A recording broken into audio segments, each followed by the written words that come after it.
The club that I'm going to show you today might be the biggest new trend in golf. At least if I had my way, it would be, because I think it is an exceptional option that I really didn't even know existed. I've never hit this club, never seen it in anyone's bag, didn't even think that this club was possible, to be quite honest with you. I've been playing a mini driver, and I think a lot of people have switched to mini drivers this year. I play, personally, a tailor-made mini driver, but there's a lot of good ones out there. Now, this is pretty much a 2 wood, 13.5 degrees, and I've got it stock standard, whereas my driver's 10.5 degrees. I hit my driver, I'm hitting it pretty good, like 260. I hit this one like 255, so I don't lose a whole lot with it. And I think that's been the case for a lot of folks. The problem is I've got a big gap in my bag because my 3 hybrid goes about 220. So I've got to cover somewhere between 220 and 250. So what can I do? Well, I recently got a fitting out in Scottsdale at PXG, and the fitter, Bobby Bigwheel, recommended I try this, a 4 wood. Oh, a light bulb went off in my brain. Again, even know a 4 wood existed, but this to me has been nearly a perfect club because it gets up in the air super easy to hit off the deck. Off the tee, I'm getting like 235-ish, sometimes 240 or higher if I really go after it. It does everything I need. So on today's video, I'm gonna show you what this thing can do, show you why it went directly into my bag, and that never happens. Usually I have to live with the club for weeks, even months before I decide, okay, this is gonna earn itself a spot. But this one did it immediately. I'll show you why, but first let's take a closer look at the technology here. All right, here is the closer look. I think this is a really clean design up the top, and I always love PXG's, in particular their little X for the extreme as the alignment marker. You can see there's a lot of carbon in this driver. They've added more high strength carbon, not only to the crown, but also the sole. That allows them to shift weight around, lower the center of gravity, make it nice, high, and forgiving. And I found this club launches super high. Diving a little deeper into the tech, with Lightning, especially the drivers, one of the main pieces of technology there at the sole you see is what they call a spined sole. Hopefully you can see it here from this angle, but basically there is a ridge that runs right through the equator of this sole, and it makes the club more rigid, therefore transferring energy more efficiently across the entire club face, which is going to add ball speed, add forgiveness. Now, the example that the PXG engineers use to illustrate the point of that rigidity is like, take a normal piece of paper, it's pretty flexible, but once you fold it, put a crease in there, all of a sudden, it is a much more rigid surface. And that's exactly kind of the thinking behind that technology there at the sole of the club. Now, it's not the first time I've ever seen it happen. In fact, I've seen a Tour Edge E-Series fairway wood that has that exact same look. But hey, if it works, and it seems to be a really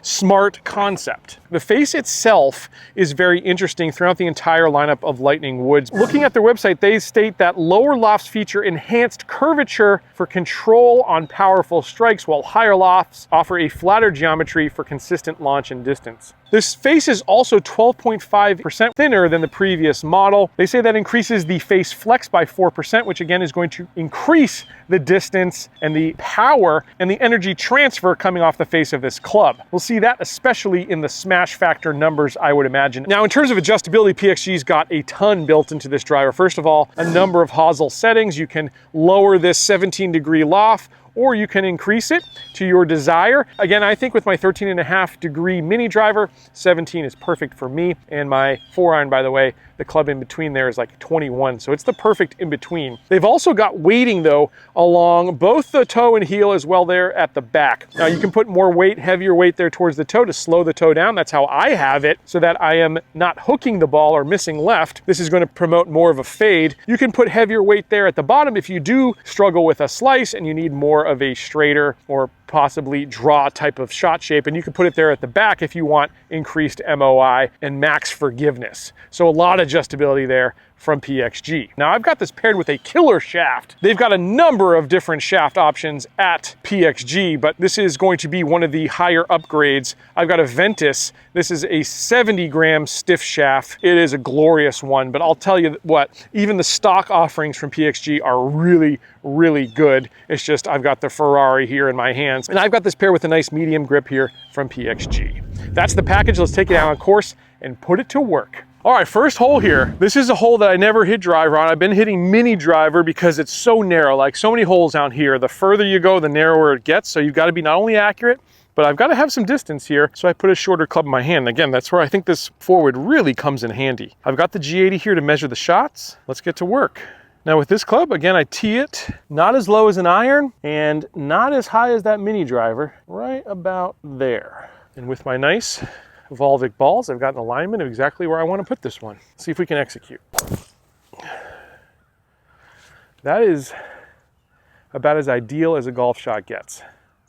High, penetrating. According to the G80, 93 club head speed, ball speed 137, the smash massive, at least for a club like this, 146. I'm not getting that out of a 3 hybrid ever. Very efficient club. The estimated distance, 235, and if it did go 235, that would be perfect. Let's find out. Now, I went after it, so I pulled that shot a little bit, but that's the thing about this club, is the misses are not so bad. And here we go, 238 is where this one finished.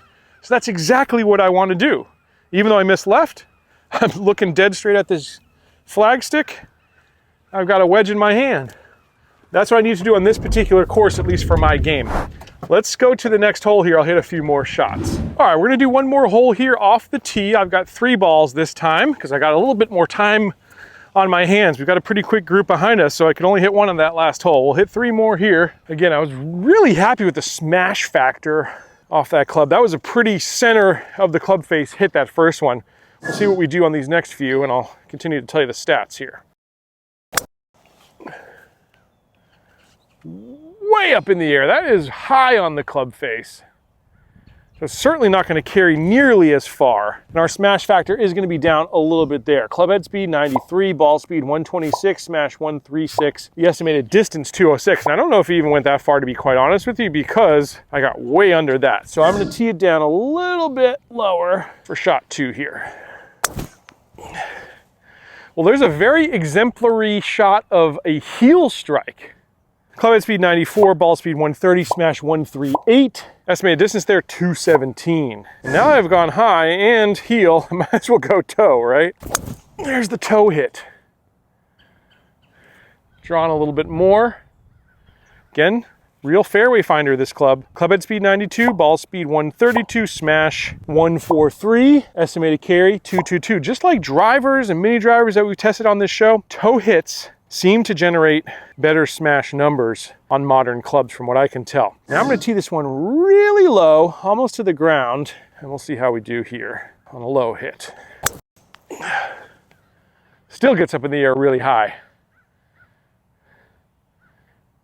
I think that might have carried to the fairway. Club head speed 89, ball speed 132. This is wild. Smash 149. The estimated carry and roll there, 222. Let's find out. All right, so here's my high hit. Again, this really crested way up, almost looked like a 9-iron in the air, but I got underneath it. So 184 is the number here. We've got 215 here on the left side of the fairway. The one that did not find the fairway was the low strike. Had really nice high smash factor, and 229 is the number. And then our toe hit was the best of them all, 231. So on a bunch of mishits, I hit 3 out of 4 fairways. Apart from distance-wise, very acceptable. Of course, it's going to be off of my best distance, no doubt, but I would take any of those if I'm trying to play conservatively out on a golf course. That's why I think this forward is a really good club in order to squeak out some extra distance and still maximize on forgiveness. So we've seen what this thing can do off the tee. I think it is certainly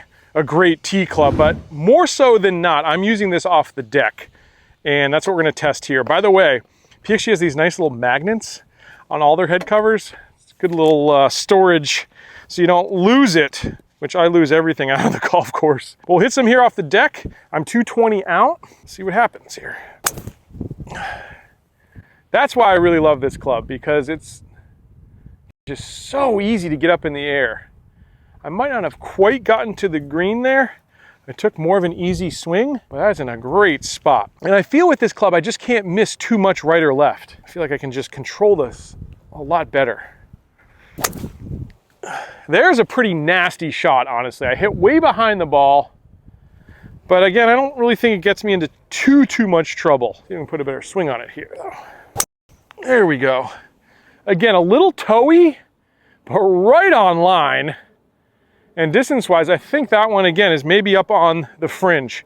So this is, again, another reason I just really love this club. It's just an easy club to hit. You put any kind of decent swing on it and you're gonna get decent results. I think it's better than a 5-wood, and I think it's certainly much more accurate than my 3-wood is. On the subject of replacements, I've been replacing my meals lately with Huel. In particular, I've really been enjoying their Black Edition powder. It comes in this big bag with an included shaker bottle that's easy to take on the go. It's perfect since I'm often rushing out the door in the morning to golf and shoot videos or take my kids to school. I'm getting more protein into my diet by replacing meals with something that gives me energy to get through the day. It fills me up, and it's actually good for my body. And I've got to say, I'm really impressed with the taste of Huel. It's not super sweet like some of the protein drinks I've had in the past, and there's none of that weird medicine-y aftertaste. There are a number of flavors, but my favorite is vanilla. Now, when I need a little pick-me-up during the day, I've also really been enjoying the Huel Daily Greens RTD. It's a carbonated drink that comes in a can. It's like soda meets a crazy healthy fruit juice.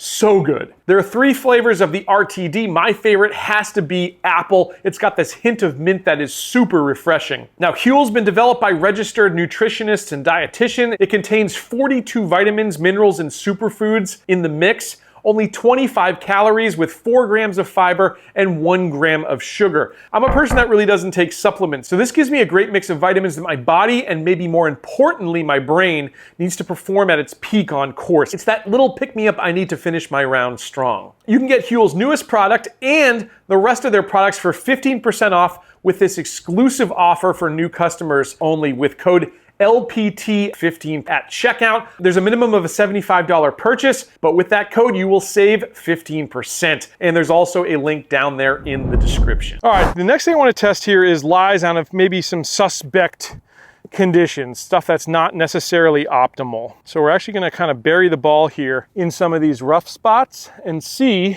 how this kind of club does against like a hybrid, because a hybrid is the type of shot I'm going to hit here. Sometimes even an iron, take my medicine. But can we get anywhere halfway decent results with a wood, and specifically a 4-wood? Let's find out.